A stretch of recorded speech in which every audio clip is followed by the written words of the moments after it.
Good morning, everyone. Welcome to Dr. Professor Mom. Today, I'm so excited about our conversation. Today, we're going to be talking about paternal postpartum depression. And I know you're probably thinking what I was thinking a few months ago. What is paternal postpartum depression? I didn't even know men could have this.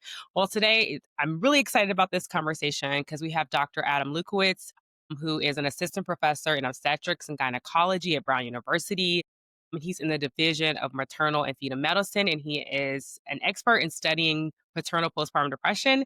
And so, Adam, thank you so much for joining Dr. Professor Mom. I'm going to turn it over to you, and you can give a little bit of your background and then talk about how you kind of got into this area. That sounds great. Thank you so much for having me, Dr. Leonard. As you say, I am a maternal fetal medicine specialist, which means I am a high risk pregnancy doctor. So pregnancies can be complicated because the mom has a condition that means they need a little bit of extra tender love and care during pregnancy because something's not quite right with the baby or because something develops during pregnancy. I have really been interested for quite some time to use technology to try to improve outcomes for people after they have their babies at home. And that's because as an OB, we spend so much time and energy during pregnancy, many visits, often once, if not twice a week by the end. And then as soon as your baby's born, we're just like, see you later. And it just felt like this huge gap. And I had three kids, and experiencing that firsthand, how my kind of wife felt kind of alone and isolated, made me realize that there is a potential to provide more support at home from digital interventions. And so, how I stumbled upon paternal postpartum depression was actually when I started doing research on maternal postpartum depression. I realized that they were viewing our patients, the moms, as if they were in isolation, kind of ignoring all of the other factors that contribute to someone feeling stressed or depressed, like having a supportive partner, feeling economic security, food insecurity, all of that. But I really tried to nail down what we could do as OBGYNs to improve maternal mental health, which is helping fathers or non-birthing partners, but I think now we have to say fathers become better partners and better parents. And so that's kind of what started this. It was totally not my intention as an OBGYN to focus on paternal mental health.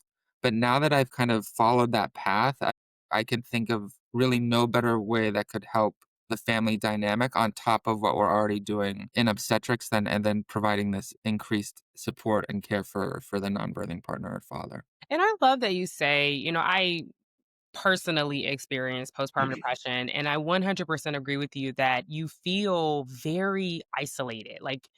As the mom, you're the only one that's experiencing this, even especially when you're feeling down and you're starting to, feel like the sadness is lingering a little bit. And even I remember I had my son, I had an emergency C section, and it was like, I didn't get any care until 6 weeks out. And there was nothing but, hey, your scar is healing fine. Do you want birth control? There was no questions about, they give you the survey to see if you have postpartum depression. And even that survey feels like very surface level, right? There's nothing to help you kind of transition into just a new role. And also, my husband didn't receive anything, right? He didn't even go to the doctor with me. And so there's nothing too that helped him transition into the role of a father and a support partner in the space. Is there any moment or case or something that you were studying where you felt like, hey, we really don't understand a lot about paternal postpartum depression, and this is having a major impact on the maternal postpartum depression or the mother? Yes. So I have a training grant through the NICHD called a K-23 that allows me a lot of time to, become an expert in different things, but via training, but then also do a project. And my project was adapting the Mothers and Babies program, which is one of the most effective counseling psychotherapy interventions in terms of postpartum maternal depression. It was developed in the early 2000s. It's been given in person initially in groups and then individually, and then now via text message. But used this grant to do qualitative research to adapt it into a smartphone application. And we did 25 interviews with 25 English and Spanish speaking pregnant and postpartum women. And one of the things that I was completely floored by, and which really pushed me into this postpartum paternal support and depression prevention space, is that unprompted, more than 25% of these women said that they felt they didn't need this Mothers and Babies program, but that their husband Mm, or their boyfriend or whoever it was did, because the issue is not them. They feel alone and isolated, and that their partner doesn't understand what they're going through. And that was when the light bulb just like clicked. And as a father, there were so many times, especially when my eldest child was a baby, where I felt like I couldn't do anything because I wasn't feeding mm, the baby, like my wife was breastfeeding. And like we had lots of tension and conflict because I would be sleeping through the night and she'd be yeah. up every 2 hours. And then, over lots of conversations, realized that like she wanted me to like she could feed the baby, but then I should get up and like change the diaper, change the onesie for the spit up or whatever it is. But, like, again, that was a lot of fight and conflict, and I Yeah. realized, like, no one who's about to be a father is trying to be a bad father, but Mm. we just aren't really societally expected, or we're just expected to know how to do it, and it's not. So I apologize for being so personal, but, like, No. my wife, for our first kid, we signed up for these classes, and I was the only man, the only partner that was in the baby care class. Every single When we went to the childbirth one, every single person who was pregnant had a partner there, and when we went to the actual infant care class, which Right. arguably is way more important, there was nobody but me. And at first I was like, "Should I leave?" And honestly, that was the most helpful thing that I did because I was like, "Oh, yeah, now I know how to, take a onesie off this way as opposed to put poop all over their face?" Yeah, yeah, for sure. Yeah. And it's such a learning curve, and I'll just say, please be like, if you Oh, if yeah. you watch my videos, you know I'm very personal on this, Yes. and I encourage people to do it because I feel like similar to me when I was talking to my male friend about his experience of I have a really close friend that suffered from postpartum depression, and a lot of it was, again, feeling like he was the only one that felt this way, that something was wrong and that, these things that were arising were only happening to him. And I felt like it's because a lot of men don't talk. Getting men to go to therapy is already tough enough, but then also just kind of being vulnerable and opening up about one of the challenges. And I like that you said that about infant care. Like, and society doesn't put the pressure, and I think I remember feeling like I feel like as the woman, I felt very isolated because I felt like it all was supposed to land on me, right? That this person didn't really have the same responsibilities that I had, and you don't know how to sometimes when you're in the thick of it, you don't know how to verbalize it. What is something that you wish, like, people understood about a father's mental health, like, during this, like, postpartum phase? That's a great question. So I think you mentioned this beautifully earlier on, that becoming a mom is this role, it's a striking change in role. And the same, even though the man isn't physically growing the baby, so obviously has a lot more consistent cues. Like we have the same process of like this long wait period. So many times I'd be talking to my wife and then she'd turn around. I'm like, oh my God, you are so pregnant, we're about to have a baby.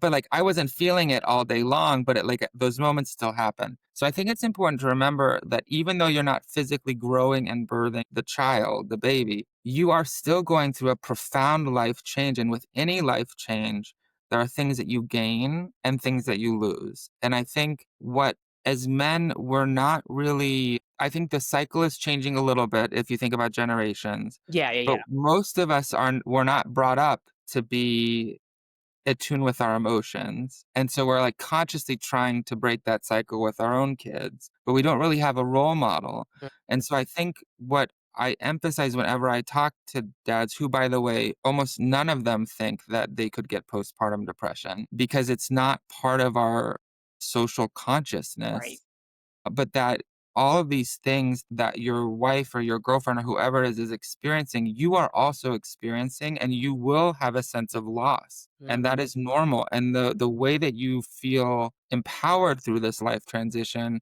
is with knowledge of how to take care of a baby, how to communicate with your wife and partner kind of in the postpartum period, and kind of how to be honest with yourself when you're feeling stressed, isolated, lonely, because the truth is, for men, depression symptoms are not often not the classic symptoms of like being tearful or being crying. It's like profound stress or like the desire to kind of you feel uncomfortable and you wanna bury your symptoms with avoidant behavior or numbing behavior, whether it's, like, something that people would know about, like drinking, alcohol, or Mm. something that people might not, which is, like, playing video games for 3 hours when your wife is struggling breastfeeding as opposed to helping. Like, all of those are avoidant behaviors, and that's kind of how men start to self-medicate when they don't really know how to process the emotions that are happening when they're having this major life transition. So you would say, I'm glad you talked about symptoms. So when you Yeah. think about the symptoms, because you've studied both maternal and paternal,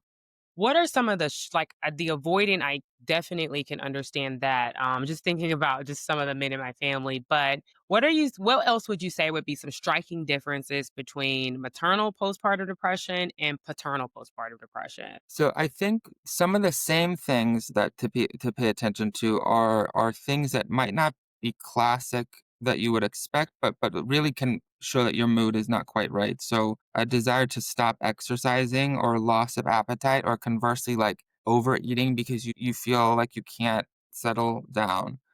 Um, for men, it often work can become a source of stress, even if they love their jobs or what they're doing, feeling like things are overwhelming at work because they're overwhelming at home, feeling like, you're being, I don't know how to articulate this well, but basically the sense that you are like nothing is going your way.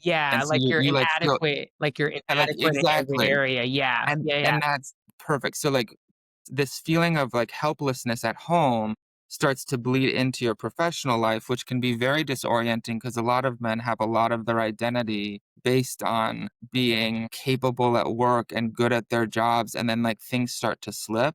So, that's those are kind of some of the warning signs, and then the other thing we find is that it's sounds terrible to say, but it's like a repression of emotion via numbing behaviors. So, like, this inability to kind of consciously recognize feelings of loneliness, sadness as those actual feelings, but instead just saying that, this is not part of being a man, but like, I'm going to have an extra glass of whiskey tonight. When I normally Yeah. have one, I'm going to have two or three. And that's going to help me calm myself as opposed to kind of having the tools to recognize that what you're feeling is actually a symptom of discomfort from stress, anxiety, worries. And there's just a big disconnect for many men. I think one of the things I found so striking when I was reading was like, so 10 to 15% of women will suffer from postpartum depression, but then the number was pretty much the same. It was like Yep. 10% of men will suffer from postpartum depression. And I felt like it was so like understudied and also less understood. Like, why do you think that I still feel like in America we don't do the best at maternal health, but why do you think there's at least women do get some surveys and I even thought about my own that I didn't think about at the time because similar to what you said earlier, I think socially I have even been taught, I grew up in the South, very traditional, gender roles in a lot of the relationships that I saw.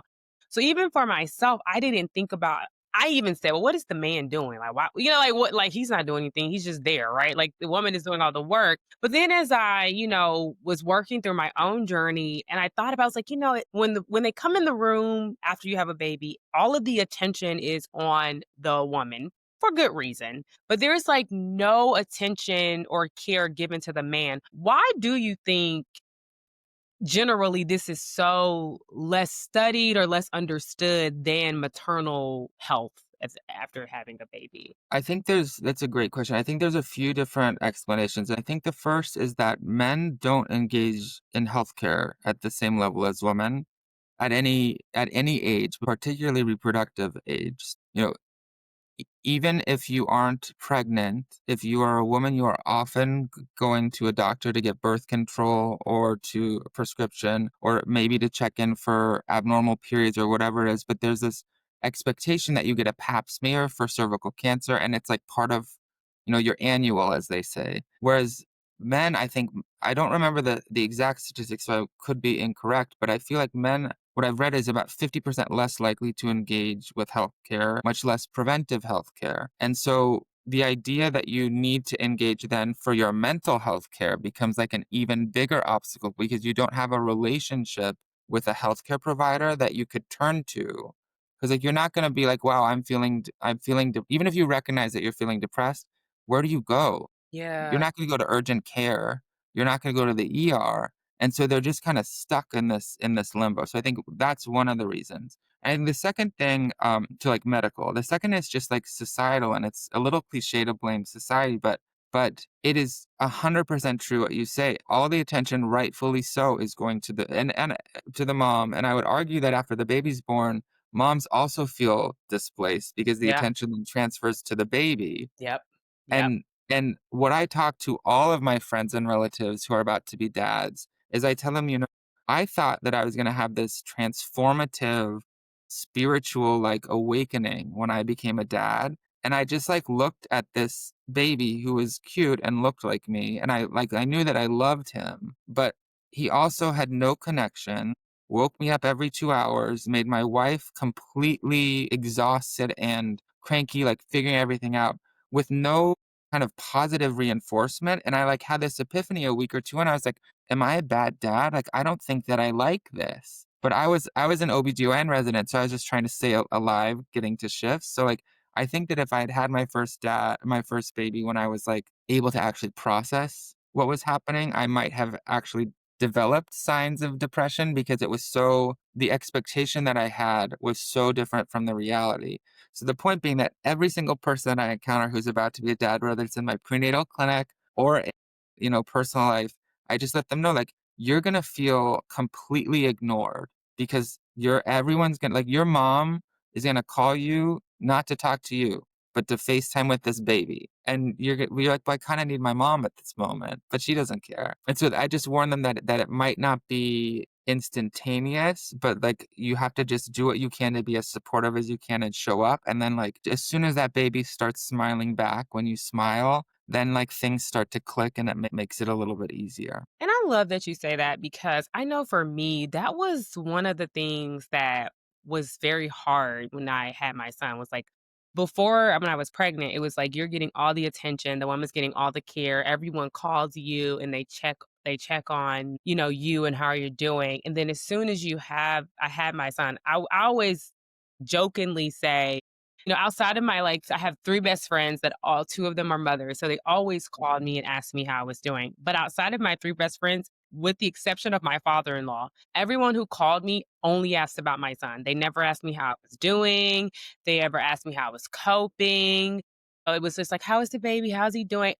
My father-in-law was, like, the only person that would call me, and the first thing he would say would be, "Ariel, how are you doing?" He was like the oh, That's and I remember wonderful. making a joke one day and saying, "Thank you so much for asking because you are the only one that ever asked me how I'm doing."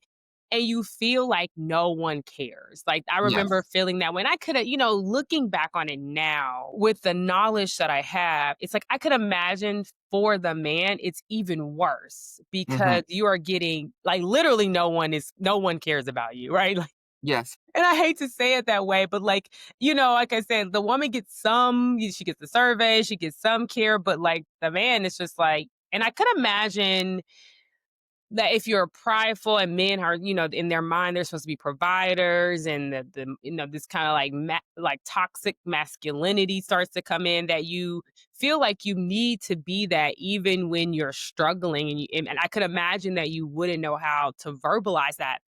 Um, do you feel like there are any like these masculinity norms that really that prevent men from seeking treatment or even just like recognizing? Like my friend I was telling you about, when him and I were having a conversation, he said, it wasn't until afterwards that I recognized that I had postpartum depression. When I was in it, I didn't recognize it. Is there like anything that really prevents men from recognizing it or seeking help, even if they do? You're asking amazing questions that are tricky to answer. I think masculinity and how we are raised as men in America definitely plays into how we're able to recognize these emotions. I was just talking to my brother the other day and we were laughing it was kind of funny but also kind of horrifying about how our coach used to kind of insult our masculinity when we would underperform and we both swam in college, but, like, our coach is amazing, really supportive, but, like, his go-to when you were not having a good day was to basically man up, but in, like, Mhm. more colorful Yeah, terms. yeah. Like, "I don't care what you're feeling, I don't care what you're going through, like, suck it up and be a man." And that is exactly what we're expected to do, and that's the opposite of what I and other people are trying to do, which is move the needle to recognize that, like, yes, you still have to suck it up in many ways. Like, if you're tired and you don't feel it, just like the mom, like, you don't wanna wake up at 3 times a night to breastfeed, but, like, that's what you have to do, right? You might not wanna be whatever it is you're doing, but this is your temporary life base, but what we're trying to do before the baby's born is get men more attuned to the fact that their lives are gonna change forever Yeah. because they're having a baby, and that change might be associated with symptoms. These are the symptoms to look out for. These are the things you can do to help and, like, kind of safeguard them with knowledge. Because like I said in the beginning, maybe I'm naive, but I just don't imagine anyone intentionally wanting to be an unsupportive partner and an unsupportive dad. But when you are those things, you're much more likely to have mood symptoms because you feel inadequate. And so much of being a man, like you mentioned, is feeling like you're in control, feeling like you're powerful, not being told not being told what you're like not being told what to do because you Yeah. know. And so like there is this balance in threading the needle that you have to do. And the other thing that's really interesting to mention that the risk factors for depression are different in many ways for men and women. And I think it ties back to what we're saying. So for men, one of the main drivers of postpartum depression is the feeling of economic inadequacy. So like if they're feeling like their job is they're underemployed, undervalued, that they aren't being a good provider, whatever that means. That is a very strong predictor for paternal postpartum depression, where it is not for maternal postpartum depression. Really? Why is that?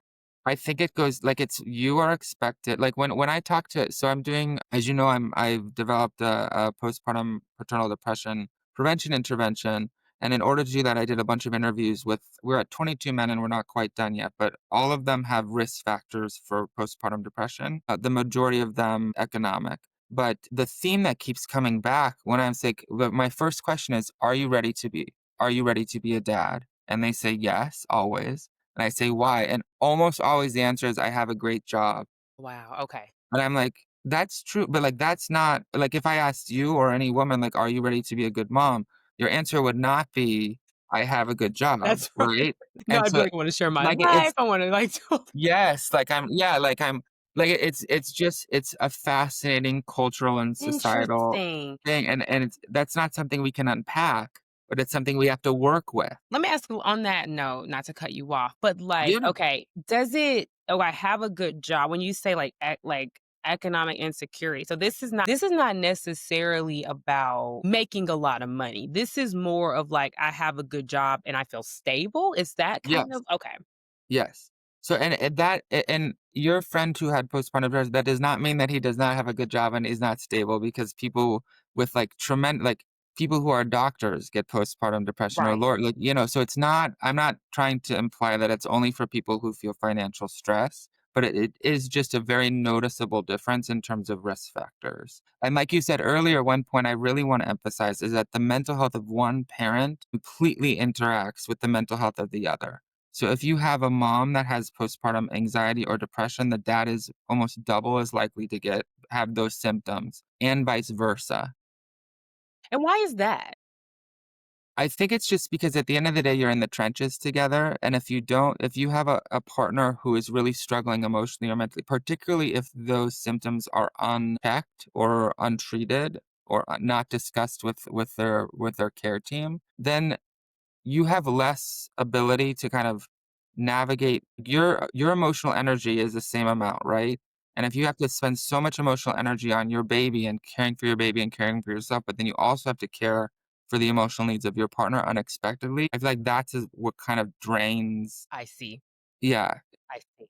it's really important, and that's really why, like I said in the beginning, I approached paternal mental health initially as a lens of improving maternal mental health by making the husbands, the fathers, the dads feel more confident and competent at taking care of babies and also being in a relationship with a new mom, which are Mm. things that you don't know as a and that is exactly where this started, and it just has taken off because there's nothing the need is so great and there's so few resources. And I like one thing you said too. of teaching men how to be in a relationship with a new mom. Yes. Because for the mom, it is I even think about myself. I have never had a more transformative experience, and not all the transformation was positive, just in full transparency, right? And I almost just felt like my identity was, like, way different, and I did Yep. not like it. I had a hard time adjusting to the new identity that I had. I mean, you don't feel I almost felt like I was not myself, so that I could imagine for my partner that he's like, "Who is this person?" Right? And I like that you said too, like, avoiding, because I feel like too, like, when men don't understand, and this is just in general, like, thinking about the men in my life, like, when they don't understand something, they tend to avoid it. Yes. And I feel like when when you're in a relationship with a new mom, it's like, "Well, I don't understand you anymore, so I'm just gonna avoid these things," and it's just not helpful, Mm-mm. to the mom. But, I wanna ask so you talked about, like, this risk factor, like, the economic part. Are there any other risk factors that, like, surprised you in men that you don't see in women? The real main one was the economic one, and then the other ones are things that you would think of. So if you have a prior history of depression or anxiety, you're much more likely. If you have an immediate family member that you interact with, then the other thing is a lot of men aren't kind of upfront with the amount of trauma that they might have had in their childhood, Mm, and the transition to fatherhood might really trigger a lot of psychological consequences of kind of things that had been historically buried or not dealt with or kind of via therapy or whatever. That's another but that's not unique to men. yeah, because I even Mm. think about myself, I feel like I got so triggered when I had postpartum depression. It was like, why am I haven't thought about this since I was, like, 10. Why am I thinking Yes. about it now? Something else I wanna ask you too, and I'm sure this applies to both men and women. What are the differences between postpartum depression or depression in general, and then just normal adjustment stress? Oh, that's so great. So for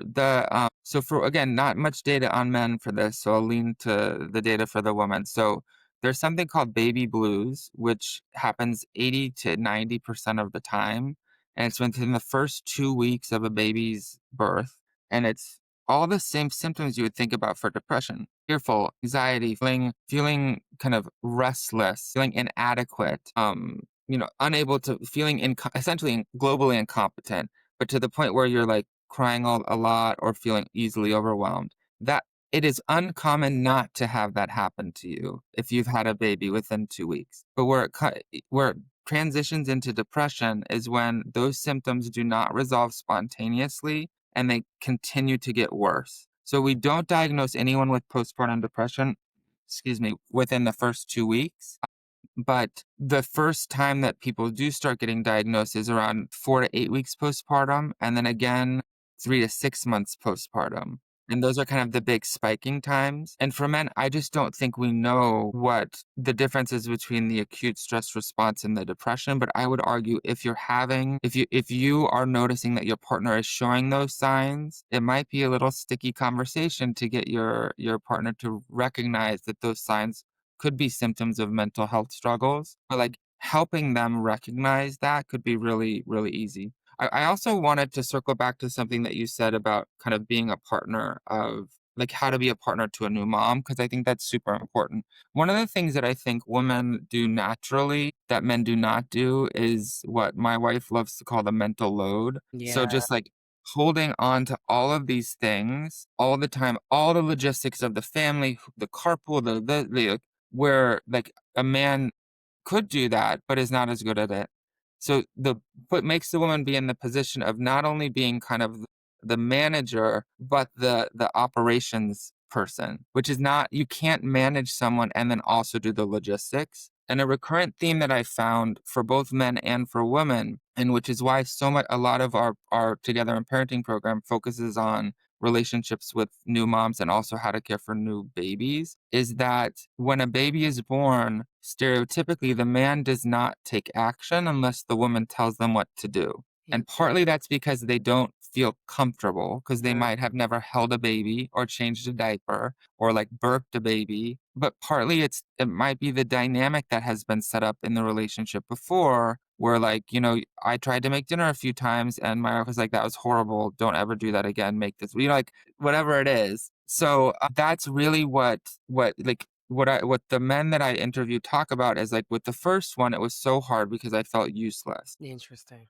But with the second one, I knew what to do because over that 6 months of learning when the baby was a blob, I learned how I could be helpful, and I just did that the second time, and my wife was so much happier. And it's Interesting. all I can do not to be like, obviously she's happy because 'cause you're helping, right? But, like, that's why I think, anyone who is about to have a baby, steer them towards those not just the childbirth class, but the infant care class.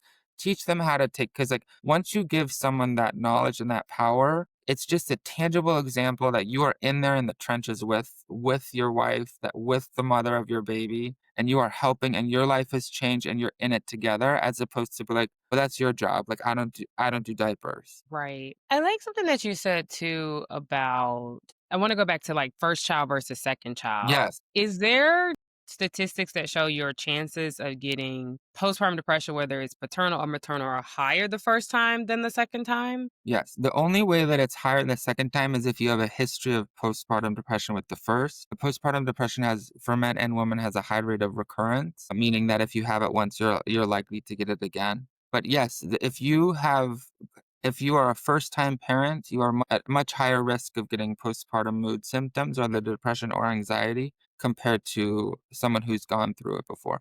And I think it goes back to what you're saying, like what you said before about your father-in-law being the only one to talk about you. Like if you had another kid, you'll be ready for that. And you can tell you will tell your friends and your family, like, do you remember last time? Like, I loved that you were there for my baby, but I actually felt like you weren't there for me. So, like, Yeah. do you mind checking in? Or if you don't do that to the people you don't care about, like, just telling your partner, like, "I felt really undervalued. Like, this is what I would love for you to do for me." And it's not an awkward conversation to tell the person that you love how to make you feel loved, right? That's your question, because you also are,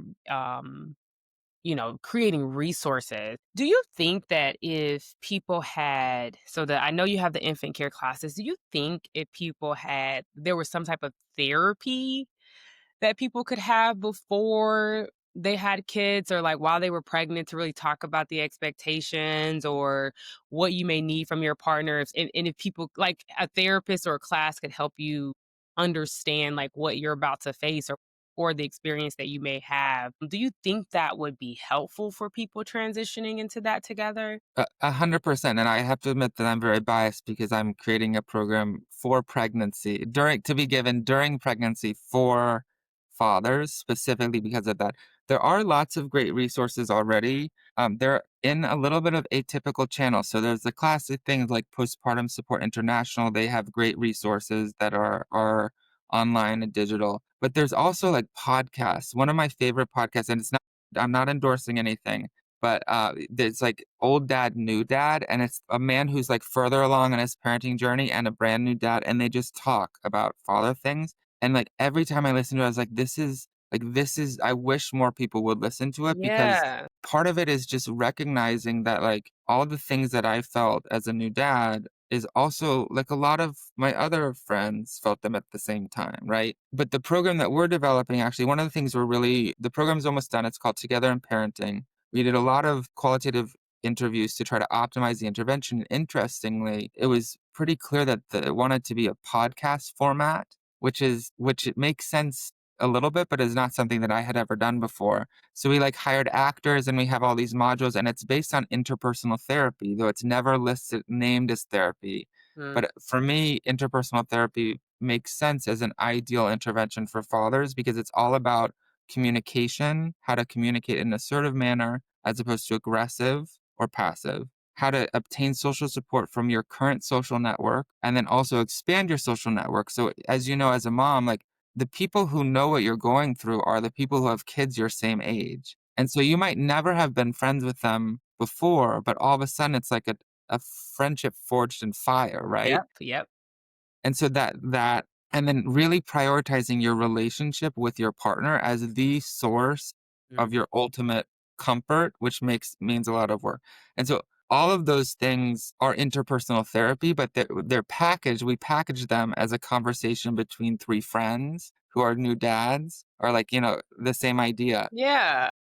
But one of the things we're about to study, like, do the preliminary studies on this program, and one of the things we're really interested on is when is the best time to deliver it, because you don't want it to be too early. Right. You also, like, the easiest time would be during the childbirth Yeah, hospitalization when yeah. but, like, a lot of guys are telling or a lot of the interviews are saying that that's too late because they don't think they would listen to it, even though it's not very long. So we actually in our study, it's kind of an interesting randomized controlled trial because we have almost 3 cohorts where we're gonna have a group of people randomized at 12 weeks, a group of people randomized at 24 weeks pregnancy, and then a group of people randomized during the delivery to see if if the program people were more likely to use it at certain time points or if it's more effective at different time points. So I wanna talk more about your program because I had the opportunity to preview your site, which was amazing. Thank you. So I saw that you'll have these courses and the modules. And from what you're describing, each module will kind of be like Yes. 3 people having a Yes. conversation about whatever the lesson is for that module. Will this be free? Like, will you have to pay for this? Like, how will people be able to access it So easily? I am a pure academician, which means that I don't want to release something unless I know that it works. First of all, and then I don't ever want to cause kind of perpetuate inequity. So whatever I do will be free for the patient or the person. Because So will this yeah. be just at Brown, or will you feel like you will roll this out at multiple different places? So we're gonna do the pilot first, and then the dream. There's one of my she's actually my boss, but a close friend and collaborator. Her name is Emily Miller, and she's really a pioneer for digital postpartum dyadic care Okay. with the mom, and has done some really incredible research on her program, which is called Baby to Home. And interestingly, we've been working together because it's supposed to be for both parents, but the men are not using it.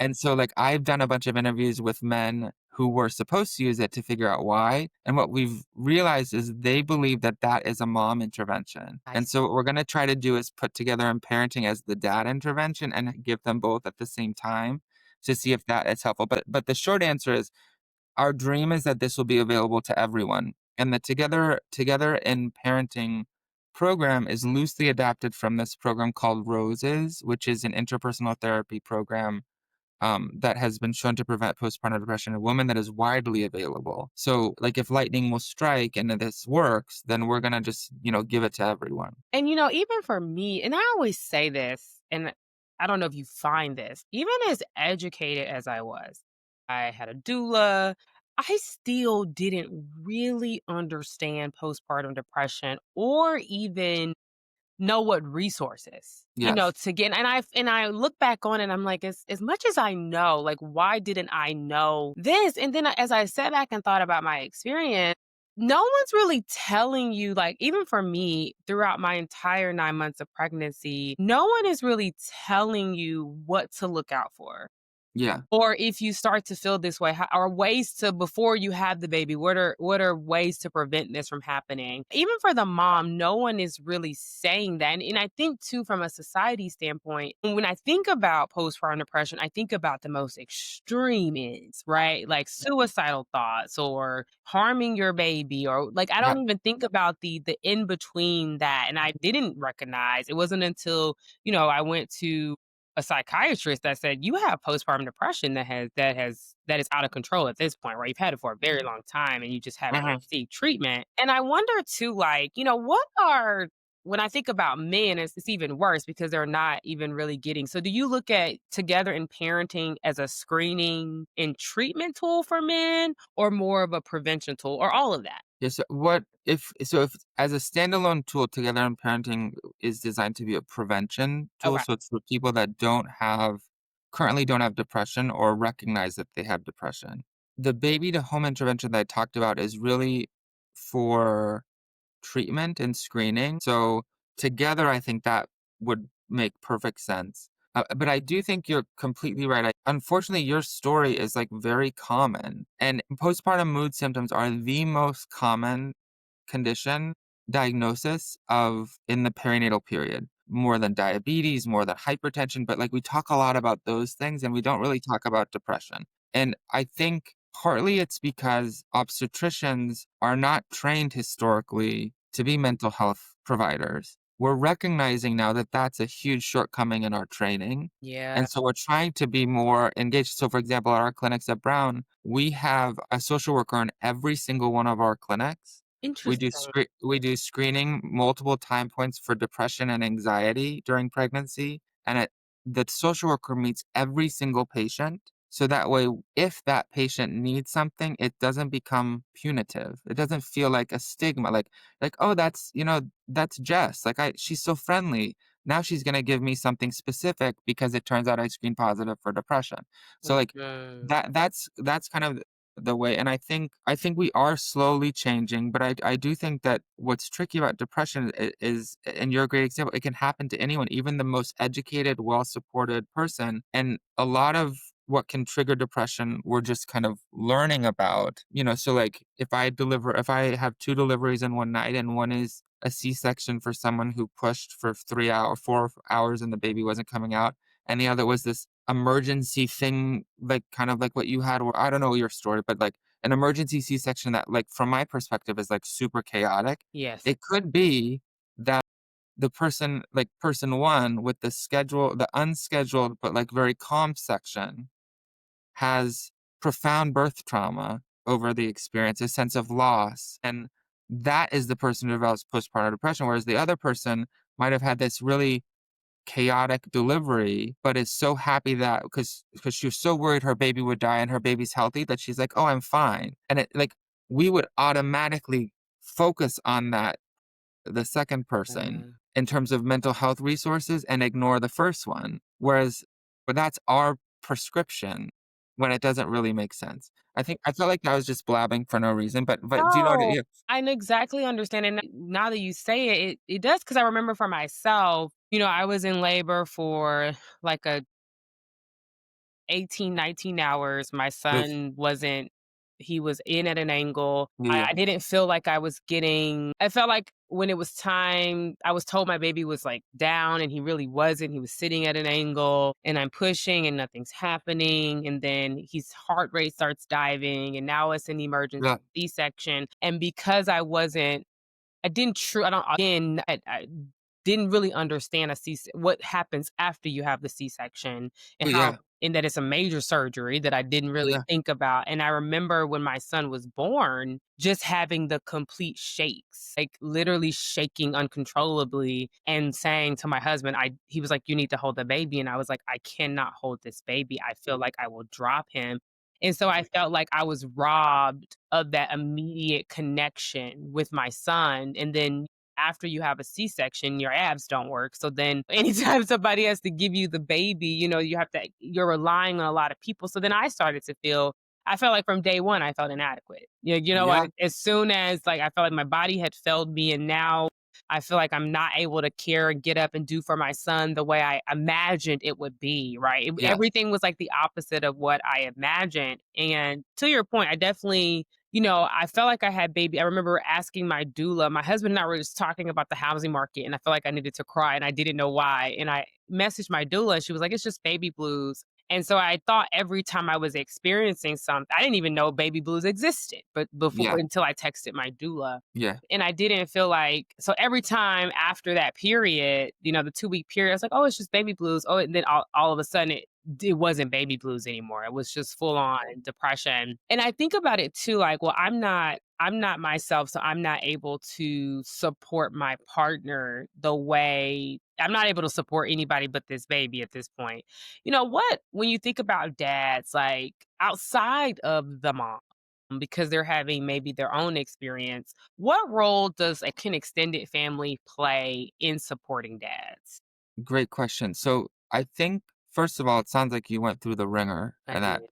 I'm so glad that everything's okay now, but, like, I think in obstetrics, we accidentally traumatize our patients a lot, and it's totally not intentional, but we're trying so hard. I assume in Ohio too, 'cause you have you have a great hospital system there, but, like, trying really hard to make sure that we don't lose sight of the communication during the process, because I feel like part of what feels disempowering is when you don't understand fully what's going on, and it's often what happens is, like, all of a sudden 3 people run into the room and they're like, "It's time to have your baby," and you're like, "I thought I was pushing well," and you're like, "You are, but not fast enough," like, all of that sort of thing.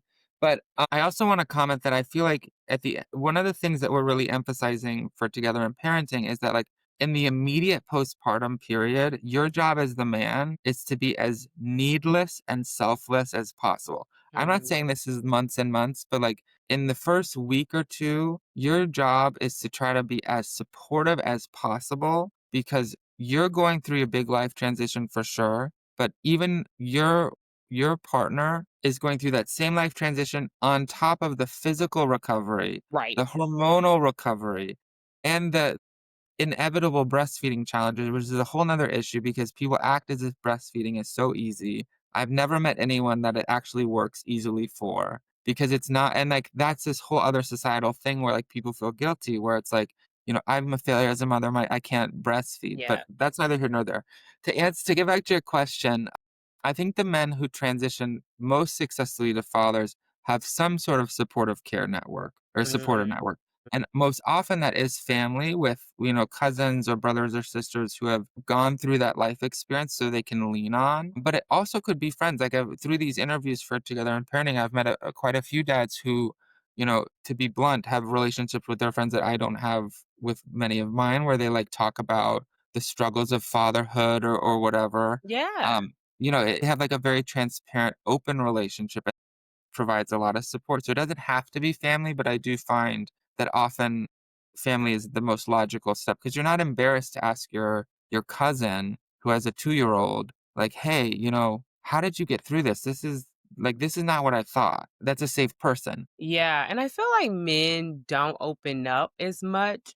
Mm-mm. Women when people I try not to say if there's a woman that's pregnant and they ask me about birth, I'm like, "I don't wanna tell you my story because I don't wanna Yeah. ruin the experience for you," but we are more open about, like, what we learned, what worked for us, what didn't work for us versus men. I feel like they are less vulnerable in that position, and they're because of that, they won't open up about what is going on.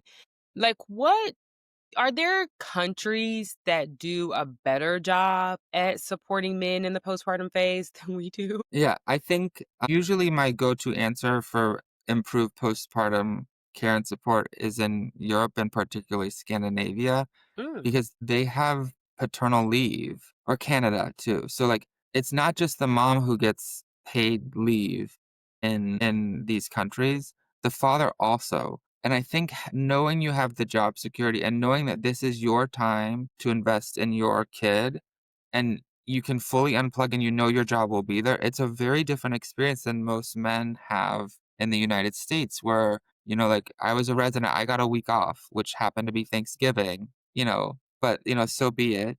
And then, it wasn't until my third kid when I was an attending, meaning my training was done, that I had a full month of paternity leave. And I was like, wow, like this is actually wonderful to know that like my primary job right now is to like be a dad as opposed to like yeah, when it was paid, so I didn't have to worry about bills and all that stuff because I really and that doesn't happen for men, and it often doesn't happen for women either, yeah, like, I was gonna say I that deliver this comment. is one of the stories that I think about often is I delivered a woman on, like, a Wednesday, and then she worked at the cafeteria at the hospital, and I saw her at work on the following Monday, and I was just like, "What are you okay?" She's like, "Well, I need to pay my bills." And I was like, "We are wrong, like, our society is wrong," you know? And it's sad because I think even I don't know if this is true, this is just my thought, I haven't looked at the statistics, I know you know them better than me, but I just even think about for myself, if I would have had, like, a year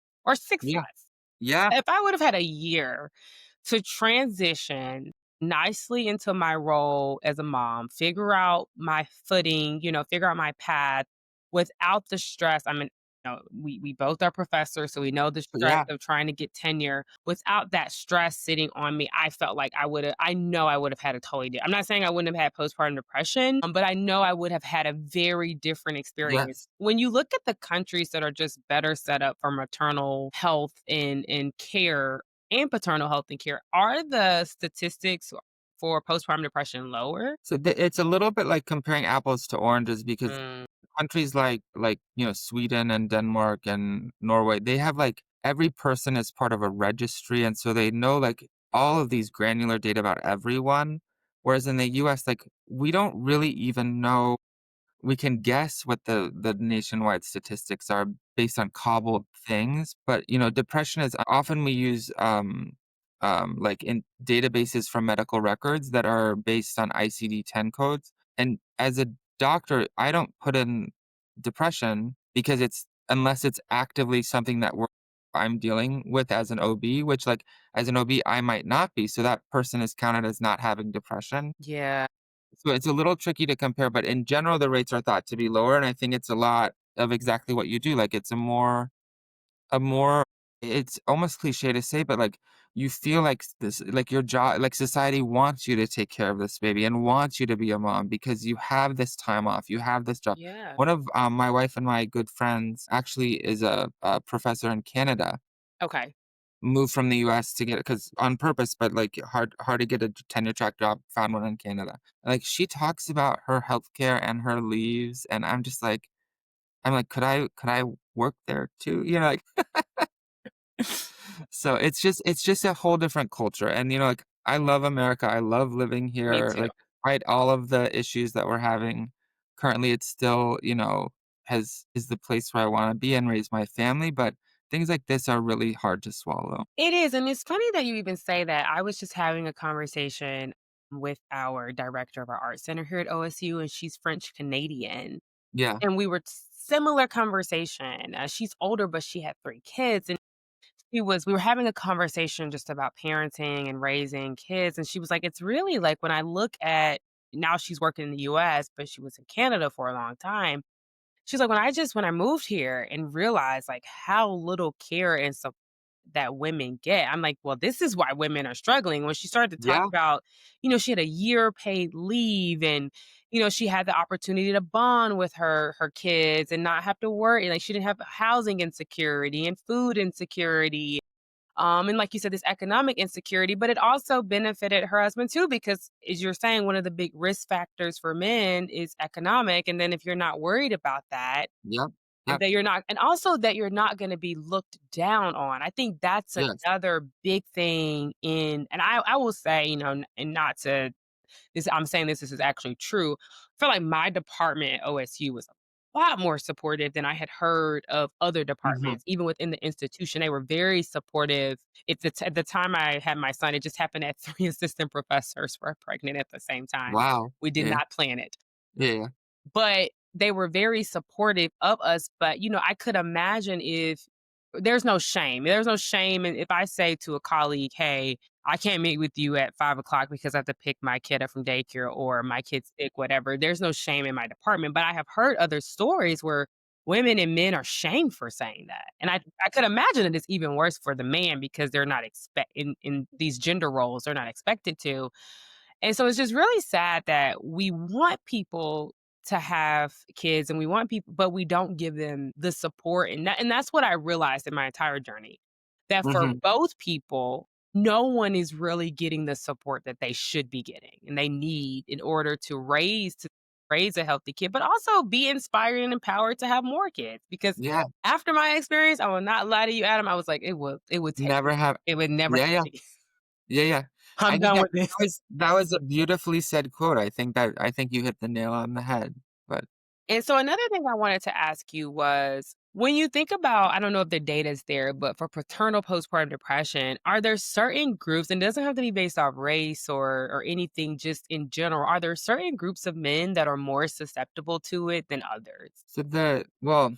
that's a little bit tricky also. So I think what we use often for a proxy of economic stability is health insurance and where it comes from. Mm, So we know that men who have Medicaid or federal health insurance are at higher likelihood of of getting postpartum depression compared to men who have health insurance through their jobs. So that, but I think that's more of a proxy of economics. Yeah.